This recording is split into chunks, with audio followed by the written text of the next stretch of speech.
Understanding modern buyer behavior. Here's an overview of what we're going to go through in this micro course. We're going to give you an introduction to key terms. We're going to talk about some of the attributes of the informed modern buyer, some things that you definitely need to be mindful of. You can't sell to someone that you don't understand.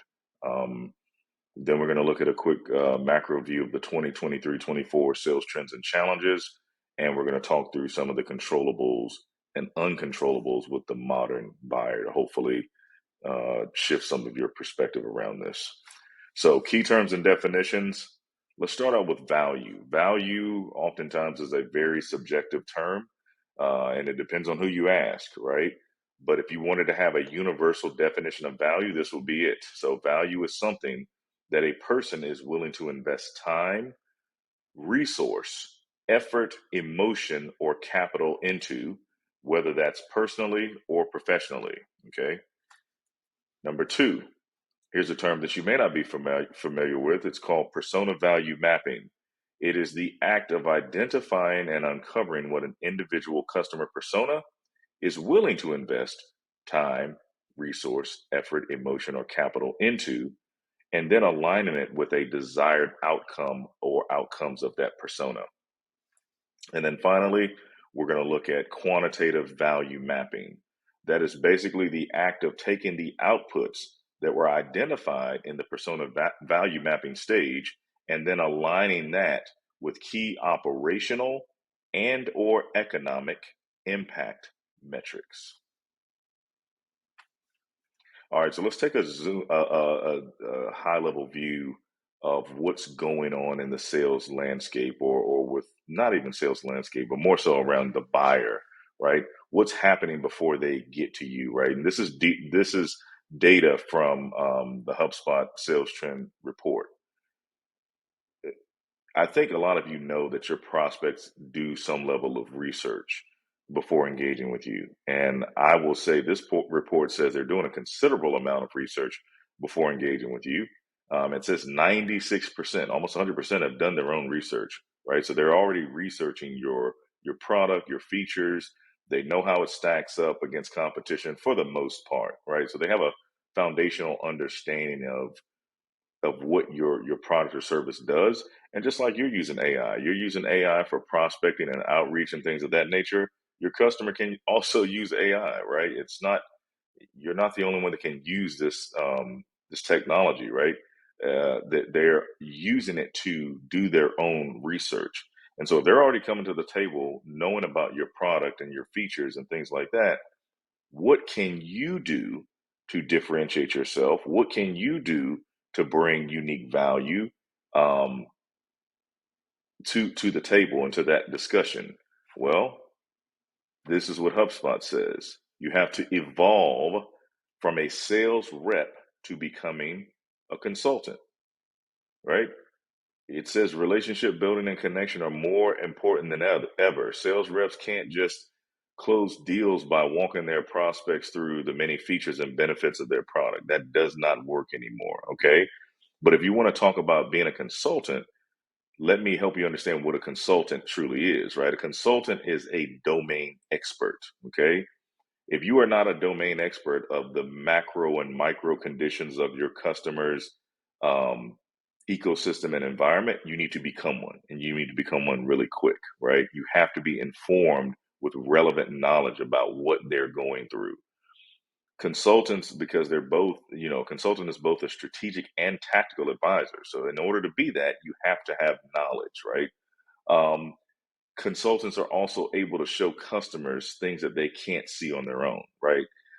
And sometimes, in order to do that, you have to have information the customer doesn't have, or you may need to ask them questions that they've never been asked before. But either way, you've got to get them to see their business through a different lens, through a more objective and data focused lens. That's what a consultant is able to do. Okay. Consultants influence progressive change. They're not just order takers, they're not just reactive, they're not just demo experts. They drive progressive change.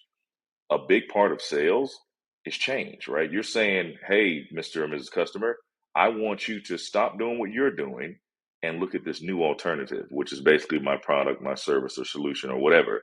it's still change. You're creating a level of disruption. Now, hopefully that disruption is positive, but it's still a form of change. And so a true consultant can drive that change and not just be a player in that change, right? You lead it. And then finally, a consultant demonstrates unique and tangible, or let's say measurable value, right? We'll get into more of that later on in the module. Okay, so these were the top 5 challenges that sales teams are facing in 2023, or they were facing in 2023. Right. Number one is inflation. Number two is standing out from competition, lack of high quality leads, reaching decision makers, and longer deal cycles. I'm sure all of these resonate with you today because it's a reality. But guess what?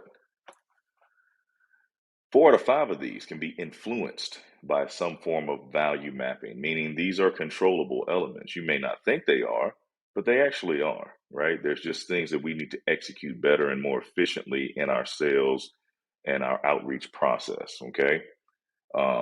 And I'll give you this note: sales and outreach are not the same, right? An outreach is the precursor to sales, but sales happens when the actual customer or prospect interaction starts to occur with you. That's when the real selling happens. Sales is not top of funnel stuff. Sales is not email sequences and automated outreach and marketing. Like, that's not sales. It's part of it, but it's not the meat and the core of sales. But anyway, 4 out of 5 of these, and I'll let you kind of guess which ones you think.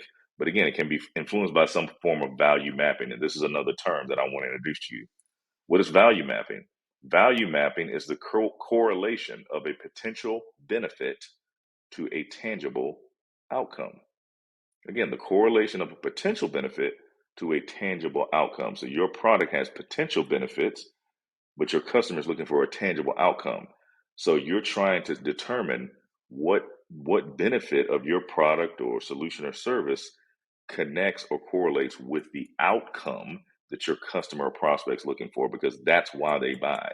They buy because your solution helps them achieve an outcome.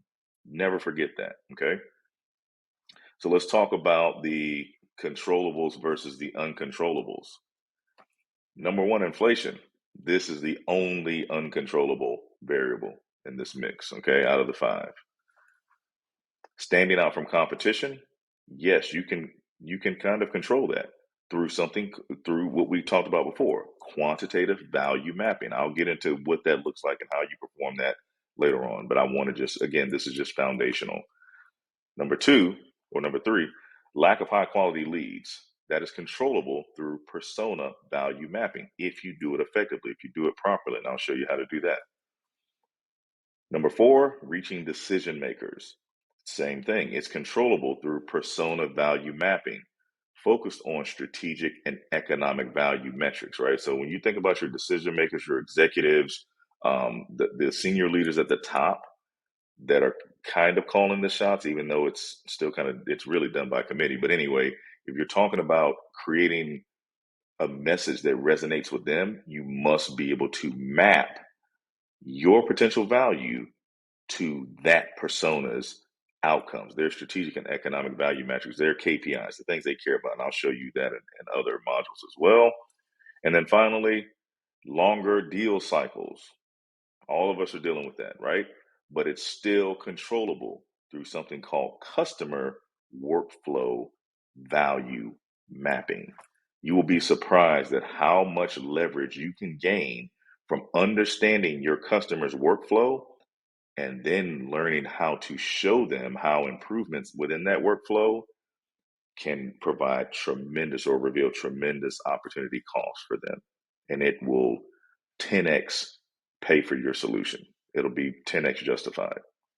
We do this all the time. Workflow mapping, understanding your customer's workflow or their process, business process, or whatever, is absolutely critical in now and the coming years. It will be essential. Every business has workflows, every business call it business processes, and they are all quantifiable, meaning they're all measurable. You just have to figure out how to identify those, right? And we'll teach you how.